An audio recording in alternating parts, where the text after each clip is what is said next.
আমাদের নির্বাচনী যে প্রশিক্ষণ এটা মৌলিক প্রশিক্ষণের সাথেই সম্পৃক্ত। এবারকার নির্বাচন হবে ডিজিটাল সম্পৃক্তকরণের মাধ্যমে। দেশের মানুষের সেবার প্রতি তাদের যে কমিটমেন্ট সেটা তাদেরকে যে কোনো ধরনের চ্যালেঞ্জ মোকাবেলায় আগের চেয়ে আরো বেশি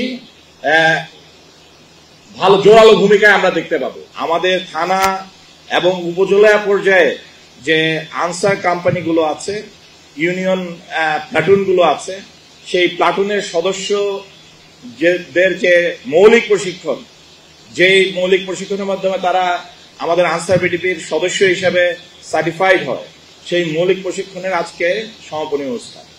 আপনারা দেখতে পাচ্ছেন আমাদের দেশের সকল জেলায় এখন ৭৪টি কেন্দ্র একই সাথে এই সমাপনী অনুষ্ঠানে যোগদান করেছে।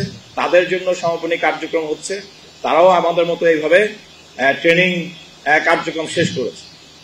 কিন্তু এটাই শেষ না, আমরা আগামী ডিসেম্বর পর্যন্ত কন্টিনিউয়াস আমাদের এই নতুন সদস্য মৌলিক প্রশিক্ষণের কার্যক্রম চলবে।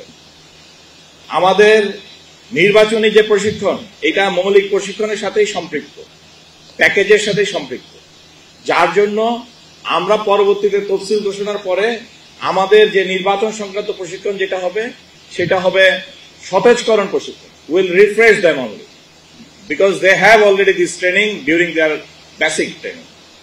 সো বেসিক ট্রেনিং এর এই কার্যক্রম আশা করি আমাদের সতেজকরণ প্রশিক্ষণের জন্য আমাদের সদস্যদের অনুপ্রাণিত করবে এবং আরো বেশি যোগ্যতর করে তুলবে।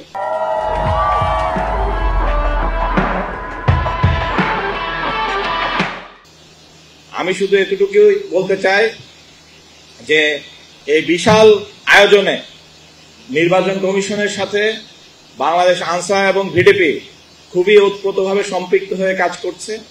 শুধুমাত্র নির্বাচনী ভোট কেন্দ্র না, আমরা এইবার নির্বাচনী যে সচেতনতামূলক যে কার্যক্রম যেগুলো নির্বাচনের আগেই শুরু হয়, সেই জায়গায় আমাদের আনসার ভিডিপির যারা সদস্য, যারা উপজেলা এবং ইউনিয়ন পর্যায়ে যারা সদস্য আছেন, ভলেন্টিয়ার যারা আছেন, তাদেরকেও আমরা এবার সেই কার্যক্রমে সম্পৃক্ত করব। আমাদের এবারকার নির্বাচন হবে ডিজিটাল সম্পৃক্তকরণের মাধ্যমে এই নির্বাচনী মোতায়েন হবে, যেটা আমাদের প্রথম ইনপুট দিবে আমাদের আনসার ভিডিপি সদস্য যে 13 জন প্রতিটি ভোট কেন্দ্র নিয়োজিত থাকবে এবং যে স্ট্রাইকিং ফোর্স যেগুলো প্রতিটি উপজেলা জেলা পর্যায়ে নিয়োজিত থাকবে, তাদের প্রথম ইনসিডেন্ট রিপোর্টটা উইথ ছবি সহ সেটার সাথে সাথে যখনই আপলোড করা হবে, নিকটবর্তী যে কোনো রেসপন্স টিম যারা আবার ওই সফটওয়্যারের সাথে সম্পৃক্ত থাকবে, রেসপন্স টিম এটা যদি সেনাবাহিনী হোক,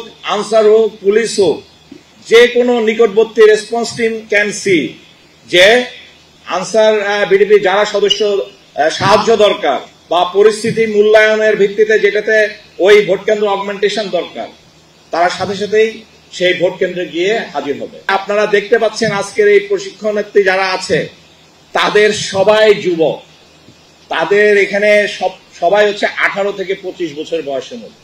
so they have agility, they have enough of courage, boldness, এবং তাদের যে সাহসিকতা এবং তাদের যে নিবেদিত প্রাণ, দেশের মানুষের প্রতি তাদের যে দায়বদ্ধতা, দেশের মানুষের সেবার প্রতি তাদের যে কমিটমেন্ট, সেটা তাদেরকে যে কোনো ধরনের চ্যালেঞ্জ মোকাবেলায় আগের চেয়ে আরো বেশি ভালো জোরালো ভূমিকায় আমরা দেখতে পাবো।